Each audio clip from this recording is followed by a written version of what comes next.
नमस्कार, स्वागत आहे तुमचं आपल्या स्वाद संपन्न मराठी यूट्यूब चॅनलवर।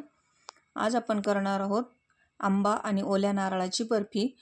करायला एकदम सोपी, कमीत कमी साहित्यात होणारी आणि खायला अशी मस्त चविष्ट अशी ही रेसिपी आहे। जशी मार्केटमध्ये बर्फी विकत मिळते त्याचप्रमाणे चवीला होते। एक वेळेस केली तर तुम्ही परत परत ही रेसिपी करून बघाल।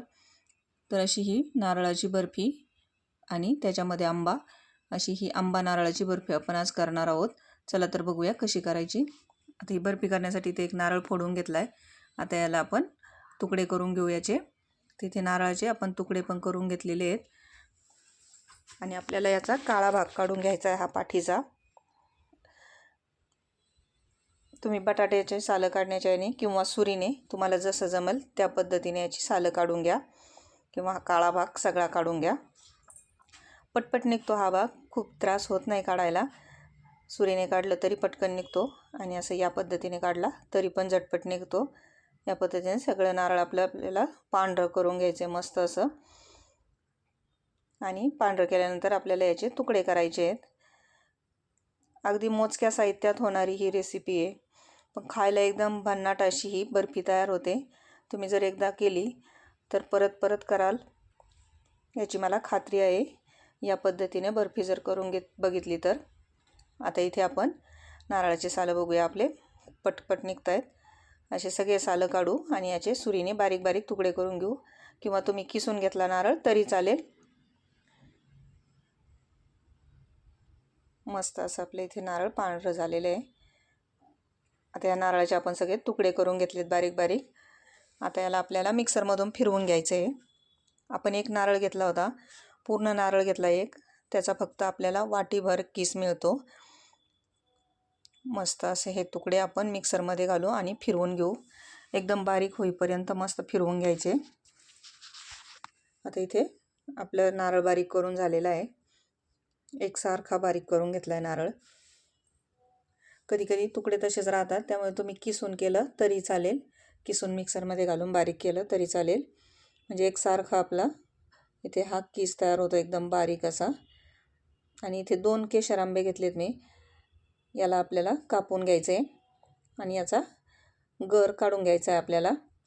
या पद्धतीने याला आडवे उभे काप देऊ आणि चमच्याच्या मदतीने याचा गर काढून घेऊ। मस्त अशी फोड झालेली आपली ही। याचा गर आपण चमच्याने काढू, सुरीने व्यवस्थित निघत नाही, त्यामुळे चमच्याने काढून घ्यायचा।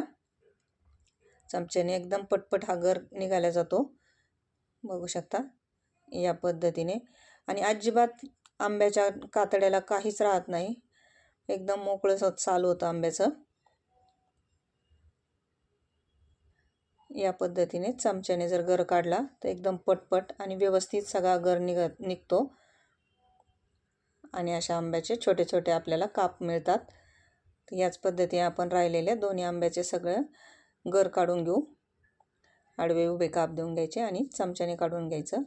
असे जर काप नाही दिले आणि डायरेक्ट काढलं तरी निघतो, पण मोठे मोठे तुकडे झाले तर मिक्सरमध्ये कधी कधी बारीक होत नाही, एखादा तुकडा तसाच राहून जातो। म्हणून थोडेसे बारीक असे तुकडे करून घ्यायचे किंवा तुम्ही मोठे तुकडे काढून घेतले आणि नंतर सुरीने कट करून मग मिक्सरमध्ये घातलं तरी चालेल।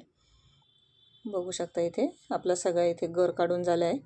आता याला आपण ज्या भांड्यामध्ये खोबरं बारीक केलं होतं त्याच भांड्यामध्ये आपण हा आंब्याचा गर पण बारीक करून घेणार आहोत। मिक्सरच्या भांड्यामध्ये आपण हा सगळा गर घालून घेऊ इथे आणि याला आपल्याला फिरवून घ्यायचं आहे। आता याला फिरवून घेऊ। आता इथे आपला गर मस्त असा एकसारखा झालेला आहे, बघू शकता एकसारखा गर आपल्याला इथे मिळालेला आहे। आता आपण रेसिपी करायला घेऊ। त्यासाठी गॅसवर एक कढई ठेवली आहे, कढई गरम झाली की त्याच्यात 1 चमचा साजूक तूप टाकले। तूप थोडंसं मेल्ट झालं की त्याच्यामध्ये खोबरं टाकून घेऊ, ओला नारळ टाकून घेऊ आपण हा, आणि याला 2-3 मिनिट परतून घ्यायचं आहे आपल्याला, किंवा छान वास सुटेपर्यंत मस्त याला परतून घ्यायचं आहे नारळाला। आणि खाली चिकटू नये म्हणून आपण थोडंसं तूप टाकलेलं आहे, म्हणजे आपलं परतत असताना नारळाचा किस खाली चिकटणार नाही। आणि असं थोडंसं परतून घेतलं की बर्फीला मस्त असं चव येते, वास येतो मस्त खोबरा भाजल्याचा वेगळा.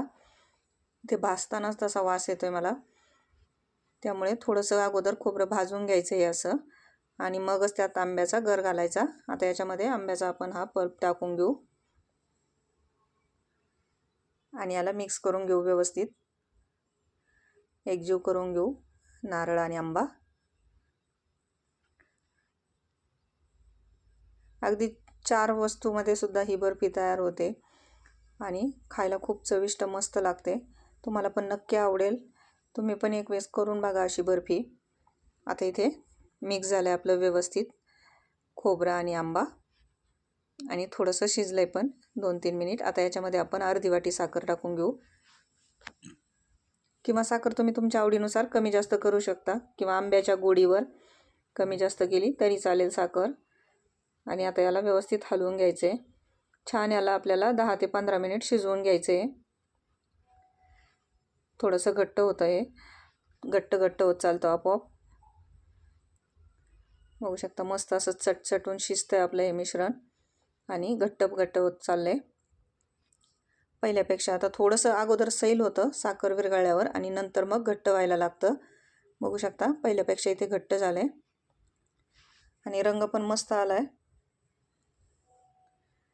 या पद्धतीने एकसारखं हलवत राहायचं, पण याला खाली लागू द्यायचं नाही. आणि इथे मस्त असं शिजतंय मिश्रण. आता या स्टेजला याच्यामध्ये अर्धी वाटी मिल्क पावडर घातली मी, आणि याला व्यवस्थित एकजीव करून घ्यायचं. मिल्क पावडरच्या थोडेफार गाठी झाल्या तर त्या आपण फोडून घ्यायच्या. पटपट फुटल्या जातात, ते हलवलं की फुटतात. या पद्धतीने मिक्स करून गाठी फोडून घ्यायच्या दाबून. आणि आता याच्यामध्ये 1 चमचा विलायची पावडर टाकून घेऊ. आणखी याला शिजवून घ्यायचं आहे, घट्ट होईपर्यंत मिश्रण आपल्याला आता शिजवून घ्यायचं आहे. छान याचा गोळा होतो शिजून, तोपर्यंत आपल्याला याला शिजवून घ्यायचे. 15 ते 20 मिनिट जातात याच्यासाठी. बघू शकता पहिल्यापेक्षा आपलं मिश्रण आता आणखी घट्ट झाले. आणखी थोडंसं घट्ट होऊ द्यायचं आहे आपल्याला याला. छान असं घट्ट मिश्रण तयार झालंय, आणि रंग पण सुरेख आलाय आपल्या मिश्रणाला. या अजिबात कुठलाच रंग घालण्याची गरज नाही. आणि इथे मी एक डब्याचं झाकण घेतलंय आणि त्याला थोडंसं तूप लावून घेतलंय, किंवा तुमच्याकडे केक टीन असेल त्यामध्ये सुद्धा करू शकता. पण हे मिश्रण थोडं कमी होतं म्हणून मी असं डब्याचं झाकण घेतलंय. तुम्ही एखाद्या प्लेटमध्ये सुद्धा करू शकता हे. आणि याला व्यवस्थित असं पसरवून घ्यायचं, एकसारखी याची लेअर करून घ्यायची. एकजीव करून छान याला एकसारखं पसरवून घेऊ.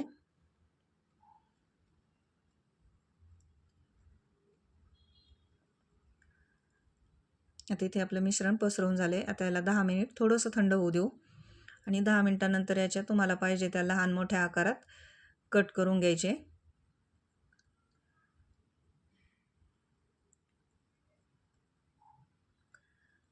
याचे चौकोनी काप करून घेते मी. थोडंसं थंड होऊ दिले मी 10 मिनिट, आणि त्यानंतर कट देते. असे इथे आपले कट पण देऊन झालेत. हे कट आपण नंतर दिले सुकल्यावर तरी चालतं, पण ड्रायफ्रूट चिकटत नाही म्हणून मी आता कट दिलेत आणि ड्रायफ्रूट वरतून टाकून घेतलेत. आपण जर अगोदर कट दिले तर मग आपलं कापताना ड्रायफ्रूट मध्ये येत नाहीत, त्यामुळे अगोदर कट द्यायचे आणि नंतर मग वरतून काजू बदाम तुम्हाला आवडतात ते ड्रायफ्रूट टाकून घ्यायचे. आणि आता ही बर्फी 2 तासासाठी आपण सेट व्हायला ठेवून देऊ. तर 2 तासानंतर बघू. आता 2 तासानंतर इथे आपली बर्फी मस्त अशी सेट झालेली आहे. थोडीशी ओलसरच राहते ही बर्फी, ओलं नारळ आणि आंबा असल्यामुळे खूप जास्त अशी कोरडी होत नाही. या पद्धतीने बर्फी तुम्ही पण करून बघा, तुम्हाला पण नक्की आवडेल. व्हिडिओ आवडला असेल तर लाईक करा, शेअर करा, कमेंट करा, आणि चॅनलवर नवीन असाल तर चॅनलला सबस्क्राईब करा.